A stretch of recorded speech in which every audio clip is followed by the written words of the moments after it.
Good morning student. देखिए last जो video थी उसमें हम लोगों ने दो समुच्चयों के कार्तीय गुणन और उसके गुणधर्म को स्टडी किया था। कार्तीय गुणन क्या होता है, इसकी परिभाषा क्या होती है, इसके गुणधर्म क्या होते हैं, ये सब हमने स्टडी कर लिया है। आज का जो टॉपिक है वो कुछ आगे का है जिसको हम कहते हैं संबंध। अब पहली बात तो संबंध होता क्या है, ठीक है, हमें ये देखना बहुत जरूरी है। ठीक है, तो देखिए सपोज कीजिए कि हमें अरिक्त समुच्चय दे दिए। अरिक्त समुच्चय, देखिए रिक्त समुच्चय का उल्टा होता है अरिक्त समुच्चय। परिभाषा के अकॉर्डिंग जैसा कि आप जानते हैं, रिक्त समुच्चय यानी कि ऐसा समुच्चय जिसमें कोई भी अवयव नहीं होता, उसको हम कहेंगे रिक्त समुच्चय। लेकिन जस्ट इसका विलोम यानी अरिक्त समुच्चय, यानी कि ऐसा कोई समुच्चय जिसमें कोई ना कोई अवयव यानी कम से कम एक अवयव अवश्य विद्यमान हो, है ना, उसको हम कहेंगे अरिक्त समुच्चय, यानी कि रिक्त नहीं होना चाहिए। तो जो समुच्चय रिक्त नहीं है वो अरिक्त समुच्चय है। ठीक है, तो हम क्या करते हैं, दो अरिक्त समुच्चय ले लेते हैं। एक हमने ए ले लिया और एक हमने बी ले लिया, ये दोनों ही अरिक्त समुच्चय हैं।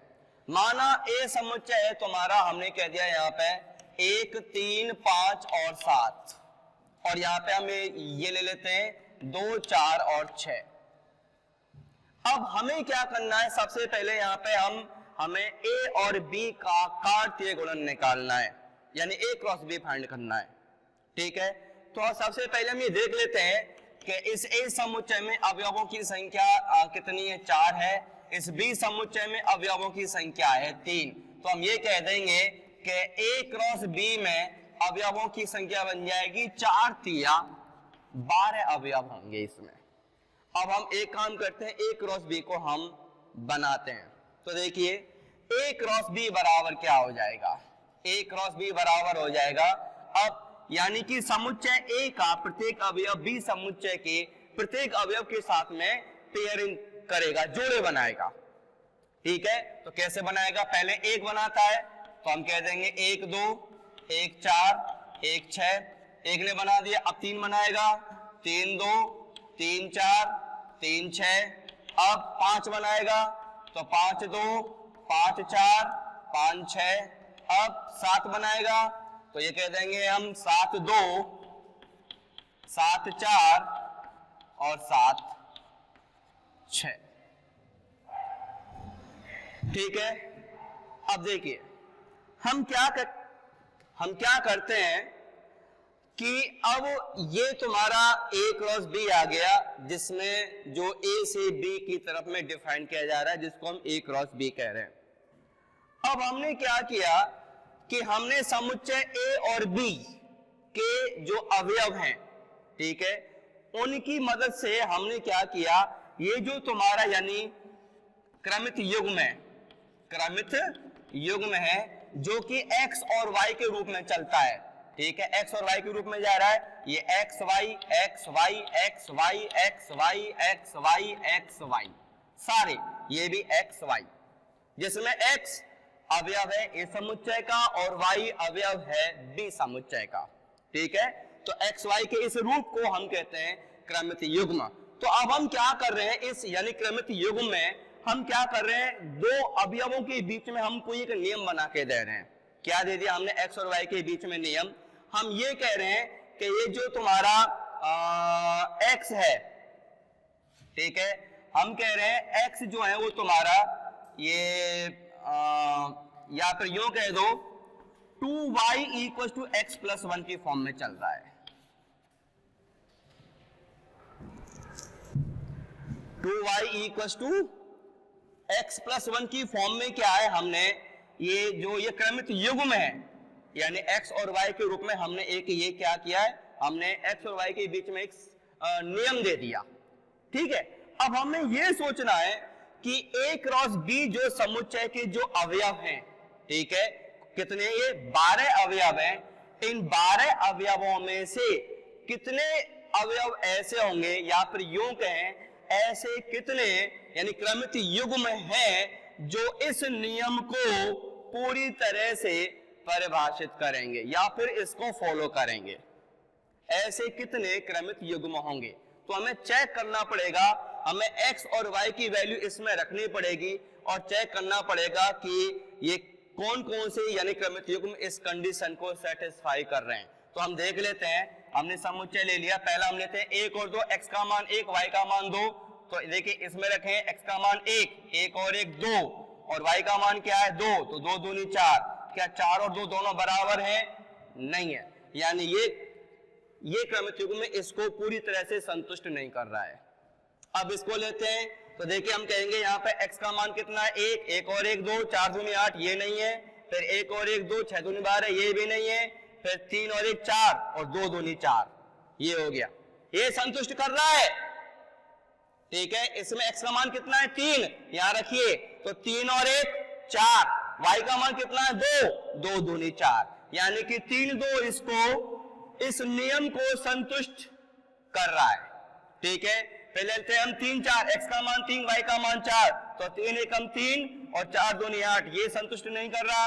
फिर 3 और 6, तो 3 और 1 4, 6 दूनी 12, ये भी संतुष्ट नहीं कर रहा है। फिर 5 और 2, x का मान 5, यानी 5 और 1 6, 2 दूनी 4, ये भी संतुष्ट नहीं कर रहा। फिर 5 और 4, तो देखिए 5 और 1 6, 4 दूनी 8, ये भी संतुष्ट नहीं कर रहा है। फिर 5 और 6 लेते हैं, तो बन जाएगा 5 और 1 6 और 6 दूनी 12, ये भी संतुष्ट नहीं कर रहा है। फिर इस पर आ जाते हैं 7 और 2, अब x का मान 7 हो गया, y का मान 2, तो 2 दूनी 4, 7 और 1 8, ये भी संतुष्ट नहीं कर रहा है। फिर 7 और 4 में x का मान 7, y का मान 4, तो देखिए 4 दूनी 8, ठीक है, और 7 और 1 8, और एक संतुष्ट ये कर रहा है, ठीक है ना। कौन कौन से? एक ये संतुष्ट किया और एक ये संतुष्ट किया। 3 2 7 4, और भी कोई था क्या? 1 2 और कोई नहीं है।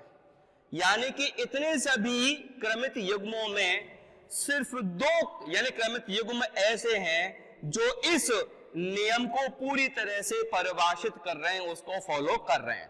तो हमने यहां लिख लिया इसको 3 2 और ये 7 और 4, ये एक समुच्चय बना दिया हमने अलग। अब ये जो भी कोई एक समुच्चय है, ये बात तो पक्की है कि ये समुच्चय इसका उप समुच्चय है, ठीक है। ये समुच्चय इसका उप समुच्चय। तो ध्यान से सुनिएगा कि ऐसे समुच्चय को, ठीक है, ऐसे समुच्चय को जो A क्रॉस B का उप समुच्चय है और जिसके अवयव या फिर जो इसके जो यानी क्रमित युग्म है किसी विशेष नियम को फॉलो करते हैं, उसको परिभाषित करते हैं, संतुष्ट करते हैं, ऐसे समुच्चय को हम कहते हैं R। R का मतलब होता है संबंध, ठीक है। ये संबंध R है, ठीक है। क्यों है? क्योंकि इसमें सिर्फ यही 2 अवयव ऐसे हैं जो इस नियम को पूरी तरह से परिभाषित कर रहे हैं।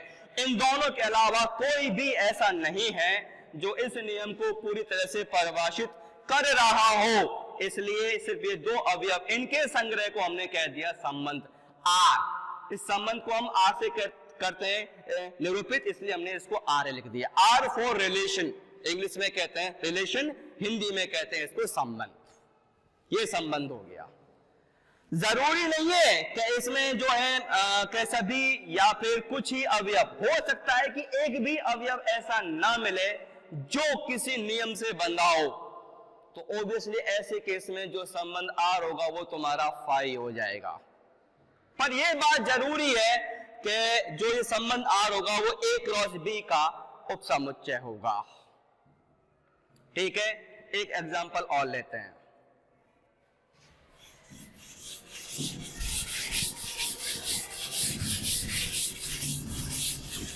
देखिए एक समुच्चय है हमारे पास में, A समुच्चय हम लिख लेते हैं 1 2 3 4 5 6 7 8 9 10 11 और 12। अब क्या है कि समुच्चय A में अवयवों की संख्या कितनी है भाई? ऑब्वियसली 12 है। तो A क्रॉस A में अवयवों की संख्या कितनी हो जाएगी? वो हो जाएगी 12 गुणा 12 बराबर 144 A क्रॉस A में। अब इस A क्रॉस A का, ठीक है, जो एक यानी क्रमित युग्म है, that is in form of, जो कि एक्स वाई के रूप में है, तो इसके ऊपर में एक संबंध परिभाषित किया गया है। संबंध जो कि एक्स वाई यानी क्रमित युग्म के रूप में इसके ऊपर परिभाषित किया गया है। यानी हम ये कह रहे हैं आर उप समुच्चय है ए क्रॉस ए का, और आर को परिभाषित किया गया है क्या कि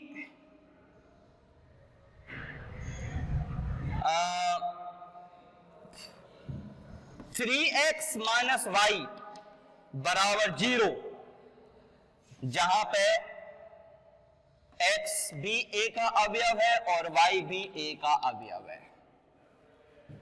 अब हमें इस r को परिभाषित करना है, मतलब इसको हमें क्रमित युग्मों के रूप में लिखना है, या फिर यूं कहें इसको हमें रोस्टर विधि में लिखना है। ठीक है, तो देखिए एक्चुअल में ये जो मेथड है संबंध को लिखने की, वो है तुम्हारी कौन सी, समुच्चय निर्माण विधि रूप है। अब हमें इस समुच्चय निर्माण विधि रूप को हमें रोस्टर विधि के रूप में लिखना है। ठीक है, यानी कि अब चूंकि x और y यानी जो ये क्रमित युग्म है x और y, इसमें x और y दोनों इस समुच्चय A से बिलोंग करते हैं, तो हम ये कहेंगे इस A समुच्चय में x और y के वो कौन कौन से मान हैं जो इस नियम को पूरी तरह से संतुष्ट करेंगे। चेक कर लेते हैं। तो देखिए अब हमने क्या किया कि हमने यहाँ पे एक हम ये बना लेते हैं, डायग्राम के थ्रू देख लेते हैं। ये A हो गया और ये तुम्हारा क्या हो गया, ये B हो गया। ठीक है भाई, अब 1 2 3 4 5 6 7 8 9 10 11 और 12 सेम 1 2 3 4 5 6 7 8 9 10 11 और 12।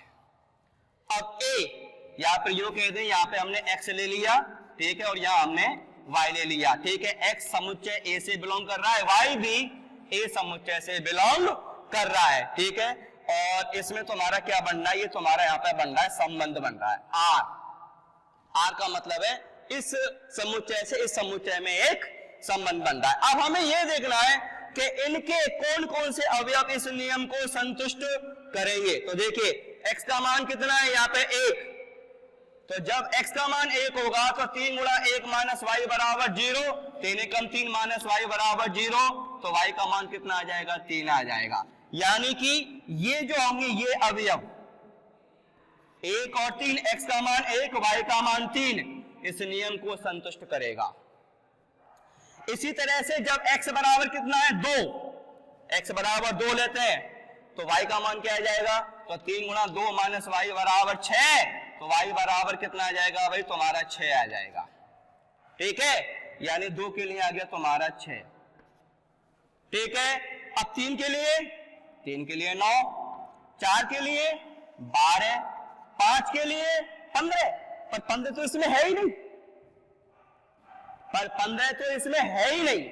देखिए कहने का मतलब क्या है कि हालांकि 5 इस समुच्चय का अवयव है, लेकिन x के 5 के लिए y का मान इस समुच्चय में एग्जिस्ट नहीं करता, तो हम कह देंगे ये क्रमित युग्म कौन सा, 5 और 15, यानी x का मान 5 तो y का मान 15, ठीक है, वो इस संबंध का एक अवयव नहीं है। क्यों, ये तो तुम्हारा इस A समुच्चय में है, लेकिन ये A समुच्चय का अवयव नहीं है, इसलिए ये संबंध R का अवयव नहीं होगा। ठीक है, तो हम ये कह देंगे समुच्चय R के अवयव क्या बनेंगे, हम कह देंगे ये बन जाएंगे 1 3, फिर 2 6, फिर 3 9, फिर 4 12। ये तुम्हारा संबंध R बन गया। ये जो तीर का निशान है इसका मतलब क्या है कि जो है x के 1 के लिए y का मान 3 है, यानी 1 की प्रतिबिंब 3 है, 2 की 6 है, 3 की 9 है। ये तुम्हारा समुच्चय आर बन गया। आर का मतलब संबंध बन गया जो इस नियम को फॉलो कर रहा है। ध्यान देना, आर हमेशा ए क्रॉस ए का उपसमुच्चय होगा। ठीक है, अब आगे की बात।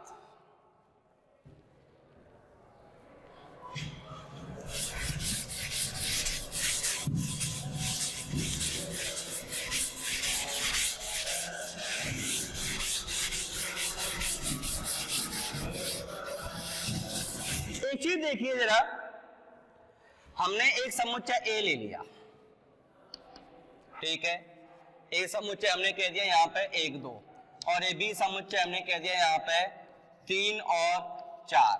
अब हमें ए क्रॉस बी बनाना है, तो ए क्रॉस बी बन जाएगा 1 3 1 4 2 3 2 4। ठीक है, ए क्रॉस बी। अब हमें क्या करना है कि हमें इसके, ये एक समुच्चय है ए क्रॉस बी, इसके सभी संभावित उपसमुच्चय बनाने। इसके कितने उपसमुच्चय बनेंगे? तो आप लोगों ने समुच्चय चक्र में पढ़ा हुआ है कि यदि कोई भी ए समुच्चय में यदि अवयवों की संख्या n है तो इसके उपसमुच्चय की संख्या 2 की घात n होगी। ठीक है, तो हम कह देंगे इस ए क्रॉस बी में अवयवों की संख्या कितनी है भाई? 4। तो हम कह देंगे इसके उपसमुच्चय, जो समुच्चय बनेंगे, उपसमुच्चयों की संख्या कितनी बनेगी? 2 की घात 4 बराबर 16। कौन कौन से बनेंगे? तो एक बन जाएगा 5, एक खुद यही समुच्चय ए क्रॉस बी लिख दूं मैं सीधे, ये समुच्चय खुद का उपसमुच्चय, तो मैंने ये ना लिख के सारे अवयव मैंने सीधे ए क्रॉस बी लिख दिया। ठीक है, कोई दिक्कत? आगे देखते हैं। फिर इसमें अब हमें इसके उपसमुच्चय बनाने हैं, तो पहले हमने इन सबको बाहर निकाल दिया, फिर हम एक एक करके बुला रहे हैं। ठीक है, तो क्या बनेंगे?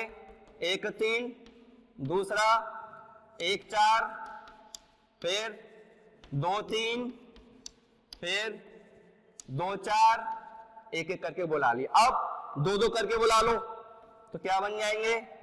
1 3 1 4, फिर 1 3 2 3, फिर 1 3 2 4। ठीक है, फिर 1 4 2 3, देन 1 4 2 4,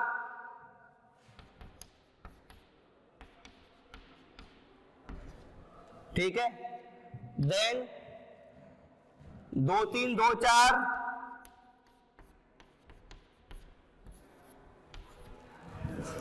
ठीक है। अब इसके बाद में हमने क्या किया? 2 2 करके बुला लिया। अब हम 3 3 यानी करके बुलाएंगे, तो देखिए 1 3 1 4 2 3, ठीक, फिर 1 4 2 3 2 4, देन 2 3 2 4 1 3, ठीक है, फिर 2 4, फिर 2 4 1 3 और 1 4, ठीक है। कितने हो गए अभी तक? कितने बनने चाहिए थे? 16।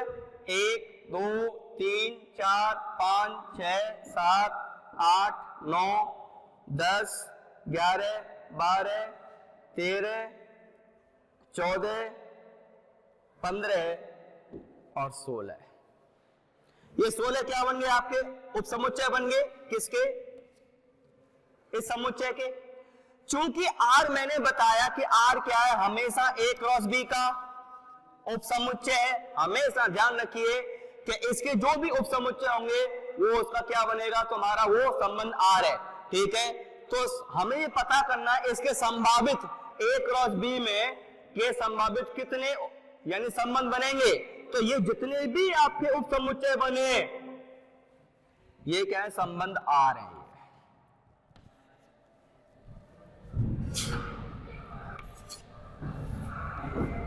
ठीक है, ये संबंध आ रहा है, आप इनको समुच्चय में भले इकट्ठा मत करो, रहने दो, वरना ये घात समुच्चय बन जाएगा।